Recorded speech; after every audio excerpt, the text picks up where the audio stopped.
മുൻ മാനേജറെ മർദ്ദിച്ചു എന്ന കേസിൽ നടൻ ഉണ്ണി മുകുന്ദന് സമൻസ്. അടുത്ത മാസം 27-ന് ഹാജരാകണമെന്നാവശ്യപ്പെട്ടാണ് സമൻസ്. എറണാകുളം കാക്കനാട് മജിസ്ട്രേറ്റ് കോടതിയാണ് സമൻസ് അയച്ചത്. രാഗനുണ്ട് കൂടുതൽ വിവരങ്ങളുമായി.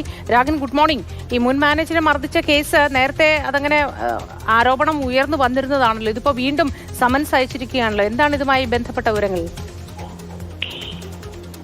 മുൻ മാനേജറെ മർദ്ദിച്ചെന്ന പരാതിയിൽ പോലീസ് നേരത്തെ കേസെടുക്കുകയും അന്വേഷിച്ച് കുറ്റപത്രം കൊടുക്കുകയും ചെയ്തിരുന്നു. അതിനുശേഷമാണ് ഇപ്പോൾ കോടതി സമൻസ് അയച്ചിരിക്കുന്നത് ഉണ്ണി മുകുന്ദന്. സ്വാഭാവിക നടപടിയാണ്.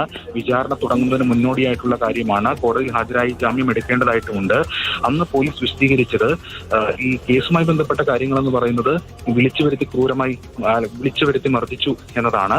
എന്നാൽ പോലീസ് അന്ന് പറഞ്ഞത് ക്രൂരമർദ്ദനം നടന്നിട്ടില്ലെന്നും പിടിവലി ഉണ്ടായിട്ടുണ്ടെന്നും അതിന്റെ ഭാഗമായിട്ടുള്ള പരിക്കുകളാണ് മാനേജർ കേറ്റതെന്നും കണ്ണടയടക്കം പൊട്ടിയിട്ടുണ്ടെന്നുമായിരുന്നു. എന്നാൽ മാനേജർ വ്യക്തമാക്കിയത് തന്റെ പരാതിയിൽ മുന്നോട്ട് വയ്ക്കുന്ന കാര്യങ്ങൾക്ക് അനുസൃതമായിട്ടുള്ള വകുപ്പുകൾ പോലീസ് ചുമത്തിയിട്ടുണ്ടെന്നും വ്യക്തമാക്കിയിരുന്നു. എന്തായാലും ഉണ്ണി മുകുന്ദൻ കോടതിയിൽ നേരിട്ട് ഹാജരാകണം എന്നതാണ് ഇപ്പോൾ കോടതി ആവശ്യപ്പെട്ടിരിക്കുന്നത്.